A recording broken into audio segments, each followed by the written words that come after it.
السلام علیکم معزز خواتین و حضرات، اسلامک ہسٹری میں خوش آمدید۔ آئیے اسلام کو جانیے۔ جیسا کہ آپ جانتے ہیں کہ ہم غزوات النبی صلی اللہ علیہ وآلہ وسلم کی بات کر رہے ہیں۔ اس سے پہلے ہم 18 غزوات کا ذکر کر چکے ہیں جن کے نام آپ دیکھ سکتے ہیں اور ان کے لنکس ویڈیو ڈسکرپشن میں موجود ہیں۔ آج ہم اسلام کے 19واں غزوہ جو کہ غزوہ غبا ہے کے بارے میں بات کریں گے۔ غزوہ غبا جسے غزوہ ذی قرات بھی کہا جاتا ہے، غزوہ خندق کے فوراً بعد 6 ہجری 627 عیسوی میں پیش آیا۔ یہ مہم اس لیے اہمیت رکھتی ہے کہ اس میں رسول صلی اللہ علیہ وآلہ وسلم اور آپ کے ساتھیوں کی طرف سے دشمن قبائل کے حملے کا تیز رفتار رد عمل شامل تھا۔ غزوہ خندق میں مسلمانوں کے مدینہ کی کامیابی سے دفاع کرنے کے بعد قریش مکہ اور ان کے اتحادی مسلمانوں کو براہ راست چیلنج کرنے سے قاصر تھے۔ تاہم چھوٹے قبائل اور حریف دھڑوں نے پھر بھی مسلمانوں کو ہراساں کرنے کی کوشش کی۔ قبیلہ غطفان قریش مکہ کے اتحادی قبیلوں میں سے ایک تھا جس نے خندق کی جنگ میں مدینہ پر حملہ کیا تھا۔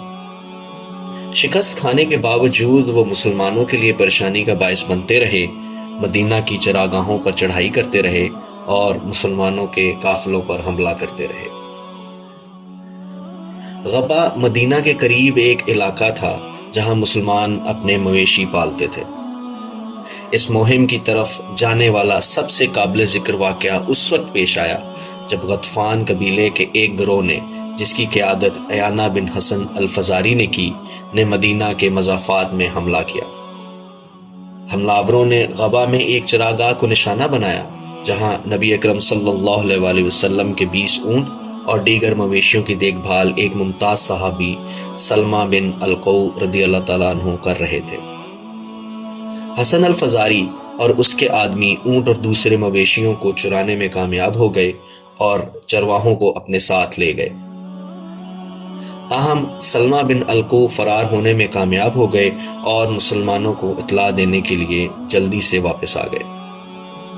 سلمہ بن القوع رضی اللہ تعالیٰ عنہ نے مدینہ منورہ پہنچتے ہی مدد کے لیے آواز دی اور نبی اکرم صلی اللہ علیہ وآلہ وسلم نے حملہ آوروں کا تعاقب کرنے کے لیے فوراً 100 کے قریب صحابہ کی ایک جماعت کو جمع کیا جن میں کچھ گھڑ سوار بھی تھے۔ آپ صلی اللہ علیہ وآلہ وسلم نے سعد بن زید رضی اللہ تعالیٰ عنہ کو اپنی غیر موجودگی میں مدینہ کا انچارج بنایا اور خود اس مہم کی قیادت کی۔ اس تعاقب کے دوران سلمہ بن القوع رضی اللہ تعالیٰ عنہ نے ایک اہم کردار ادا کیا۔ وہ اپنی تیز رفتاری اور بہادری کے لیے جانے جاتے تھے۔ چھاپا ماروں کے گھڑ سوار ہونے کے باوجود وہ ان کے تعاقب میں پیدل دوڑتے اور ان پر تیر چلا کر انہیں سست کر دیتے، جس سے چھاپا مار گھڑ سوار چوری شدہ مویشیوں میں سے کچھ چھوڑنے پر مجبور ہو گئے۔ حملہ آور حیران تھے کہ مسلمانوں نے کتنی جلدی جواب دیا اور کتنی بے صبری سے ان کا تعاقب کیا۔ جب رسول صلی اللہ علیہ وآلہ وسلم اور آپ کے صحابہ کرام رضی اللہ تعالیٰ عنہ ذی قرات کے علاقے میں پہنچے تو انہوں نے حملہ آوروں میں سے ایک مختصر جھڑپ کی۔ چوری شدہ مویشیوں میں سے کچھ برآمد ہوئے اور غطفان اپنی لوٹ مار کا بڑا حصہ چھوڑ کر بھاگ گئے۔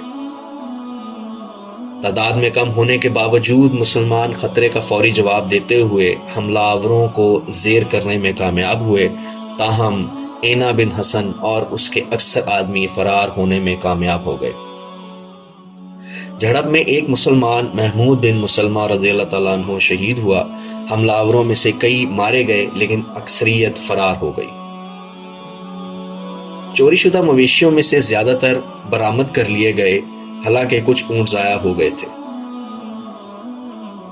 اس مہم کے بعد غطفان نے محسوس کیا کہ مسلمان منظم ہیں، یہاں تک کہ اچانک حملوں کے لیے بھی تیار ہیں، جس وجہ سے انہوں نے مزید بڑے پیمانے پر چھاپوں کو روک دیا۔ پیغمبر اسلام صلی اللہ علیہ وآلہ وسلم کی قیادت میں مسلمانوں کے تیزی سے متحرک ہونے نے اپنی سرزمین اور لوگوں کے دفاع کے لیے اپنی تیاری ظاہر کی۔ اگرچہ غطفان ابتدائی طور پر چھاپے میں کامیاب رہے تھے، لیکن انہیں اتنی تیز رفتار رد عمل کی توقع نہیں تھی۔ حدیبیہ کے معاہدے کے بعد مسلمان اپنی طاقت کو مضبوط کرنے اور داخلی سلامتی پر توجہ دینے کے لیے بہتر پوزیشن میں تھے۔ اس غزوے نے ان کے بڑھتے ہوئے اثر و رسوخ اور استحکام کو مزید مستحکم کیا۔ اگرچہ غطفان قبیلہ دشمنی کا شکار رہا، لیکن بہت سے دوسرے بدو قبائل اپنی بڑھتی ہوئی طاقت اور فوجی صلاحیتوں کو دیکھ کر یا تو غیر جانبدار ہو گئے اور یا مسلمانوں کے ساتھ الحاق کر گئے۔ اگرچہ غطفان قبیلہ اور خاص طور پر اینا بن حسین نے مسلمانوں کے خلاف دشمنی برقرار رکھی، لیکن انہوں نے کچھ عرصے کے لیے مدینہ پر مزید براہ راست حملے کرنے سے گریز کیا۔ چھاپے کا رد عمل دشمن قبائل کے لیے ایک واضح پیغام تھا کہ مسلمان اب ایک کمزور گروہ نہیں ہیں، بلکہ ایک مضبوط اور منظم قوت ہے جو کسی بھی خطرے سے اپنا دفاع کرنے کی صلاحیت رکھتے ہیں۔ الحمدللہ، یہ تھا غزوہ غبا کا مختصر بیان۔ امید ہے کہ آپ کو اس معرکے کی اہمیت اور اس میں پوشیدہ سبق سمجھ آیا ہوگا۔ اگر آپ کو یہ ویڈیو پسند آئی ہو تو براہ کرم لائک اور سبسکرائب کریں اور اپنے دوستوں کے ساتھ بھی شیئر کریں تاکہ وہ بھی اس اسلامی تاریخ سے آگاہ ہو سکیں۔ اللہ تعالیٰ ہمیں اسلام کے حقیقی تعلیمات کو سمجھنے اور ان پر عمل کرنے کی توفیق عطا فرمائے۔ آمین۔ السلام علیکم ورحمۃ اللہ۔